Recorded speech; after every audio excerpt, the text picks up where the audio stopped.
thank you very much. This is the main event, as Dave said, thank you. Now, before I actually start my speech, I would like to say something that I think Father George missed out on saying today. And a number of people have picked up on it. And Phil and Sarah, there were 7 words that Father George never said. So I'd like to be the first person to say, I now pronounce you man and wife. Can I have a round of applause for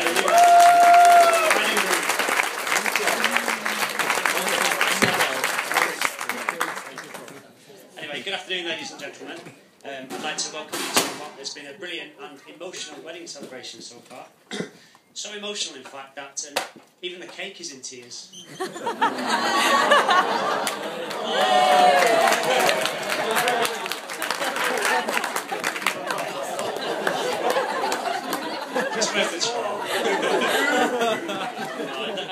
I'd first of all like to thank Phil for his very kind words and his gifts. And on behalf of the bride and groom, I would like to again thank the bridesmaids, who I'm sure everyone agrees looks absolutely beautiful today and did a fantastic job in making sure Sarah made it to the church on time.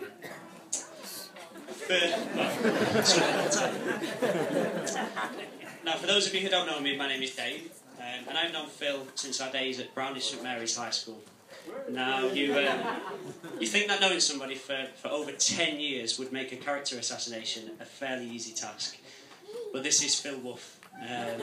Phil is very cool, very calm, very, very consistent, no matter how many bottles of weirdly titled local beer you manage to find from the supermarkets.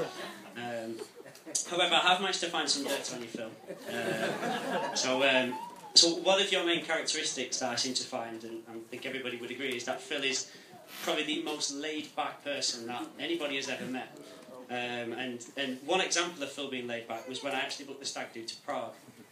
Now, there was 8 or 9 of us went to Prague, and after booking the stag do, I owed some money back. And within about 3.5 minutes of telling people I owe them money, they instantly responded with their account details, eagerly anticipating the refund from me. But there was one person who didn't seem too bothered about the money that I owed them back. And despite phone calls, emails, texts, Facebook, Twitter, and even going through your wife, I could not get 8 numbers out of you, Phil. Finally, after 5 months of trying, Phil gave me the 8 digits I needed. So, but actually as an accountant, that very much pleased me, as I think I earned about £1.21 on that interest on the money I kept, so thanks, Phil. But Phil, I've got a question for you. You're very laid back. How long did it take you to prepare today's order of service documents? And I want you to be very honest with me. Did you like your service, by the way, ladies? Yeah. You liked it? How long did it take you? No, really. Sarah's told me how long it took. Alright, okay. 7 weeks.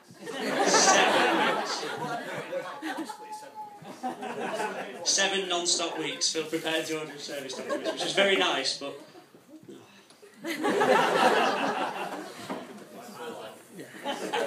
But it's not only with me or with the wedding that Phil's very laid back. It happens with all sorts of people, such as pub landlords. Now, Phil and Sarah enjoyed a while back a nice romantic weekend away in the Lake District. And one night they decided to go for a few drinks, and having had a few drinks, they went back to the place they were staying and forgot to pay the bar bill. Now, just before I carry on this story, ladies and gentlemen, this was not just any romantic weekend. This was the weekend, actually the night before, Phil was going to ask his new bride to marry him. So, after the night before, Phil was trying to prepare a nice romantic atmosphere for the most special of questions to be asked. But no, Phil was being chased by the pub landlord for being a thief. Anyway, Phil, speaking of thievery...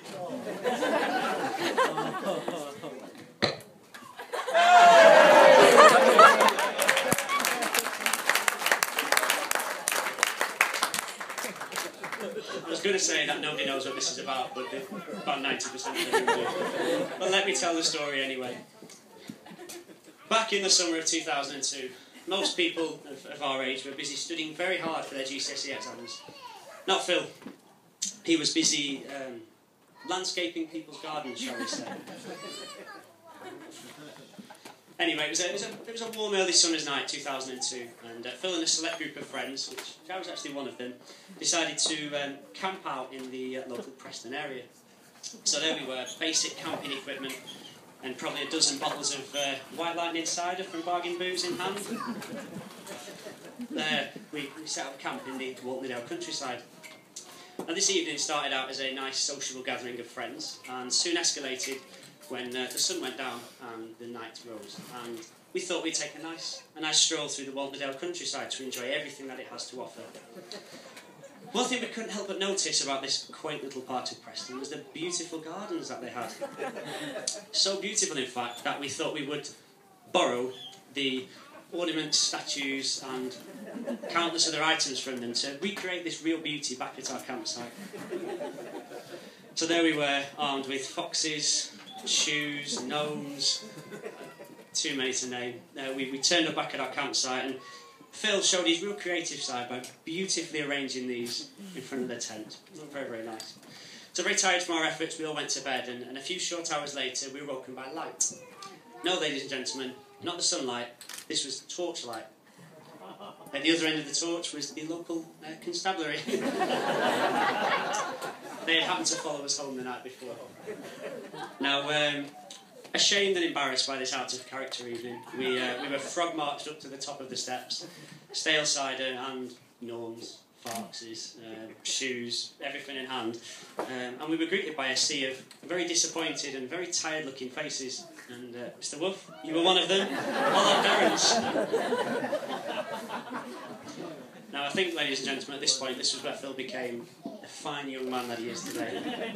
There we were, all stood with the finest selection of garden paraphernalia you've ever seen in front of us, and the policeman, next to all the disappointed-looking parents, said to us all, "Come on, lads, who took what?"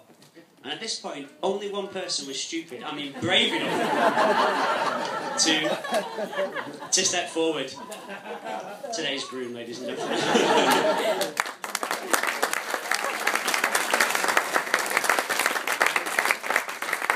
In the sort of 5 minutes that followed, Phil took responsibility for taking somewhere in the region of, let's just say all of it. He took responsibility for everything, and you were near enough an innocent bystander the night before, I seem to recall, but you really manned up that night, and I know I certainly owe you a drink for that, and most people on the Sex on the Beach table do as well. So Phil, as a memento from that night, I would like to present you, from speaking to your mum and dad, you get this at almost every occasion, so just another gnome for the collection. So there you go, Phil.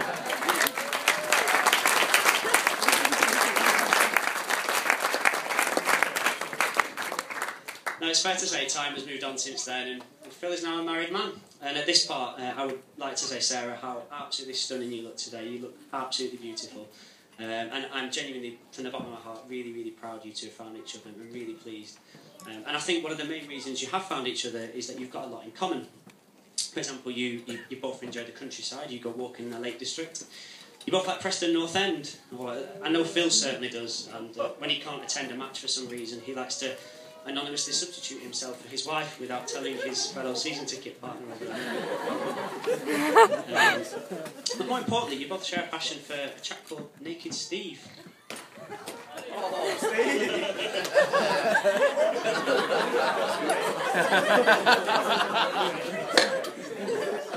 For those of you who don't know, Naked Steve is the man who lives next door to Sarah and Phil.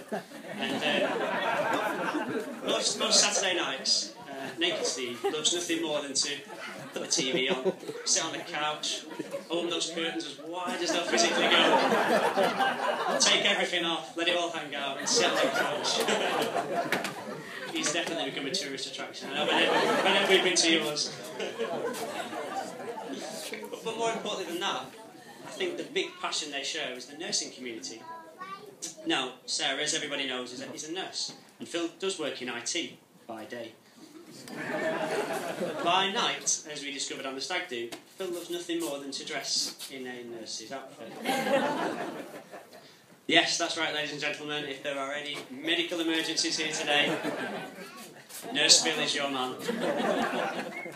Now, there is a lot more to this story, but what happens in Prague does stay in Prague. However, photographic evidence does happen to travel worldwide, Phil. And as a permanent memento of this evening, I would like to present to you something for your bedroom wall.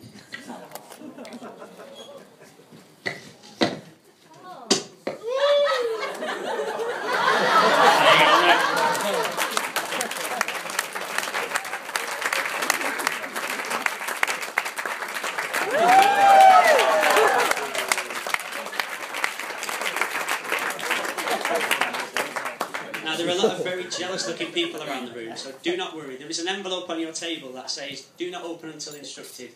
You've all got your very own signed copy of Nurse Phil to take home. So feel free to open the envelopes, take them home, put them on your walls. Yeah, so you don't get stains on there.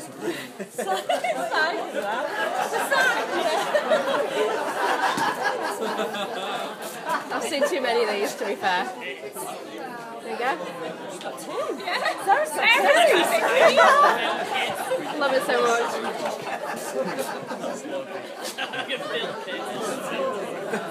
Yeah, that's impossible. Anyway, ladies and gentlemen, I'd like to say, genuinely, Phil, it's been an absolute honour to be asked to be your best man tonight.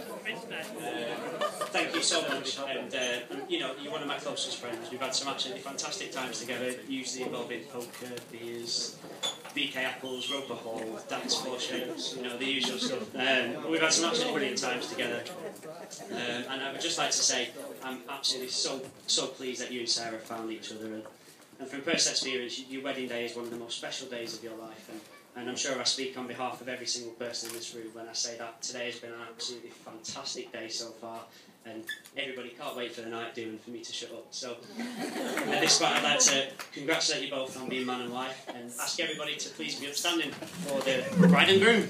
The bride and groom.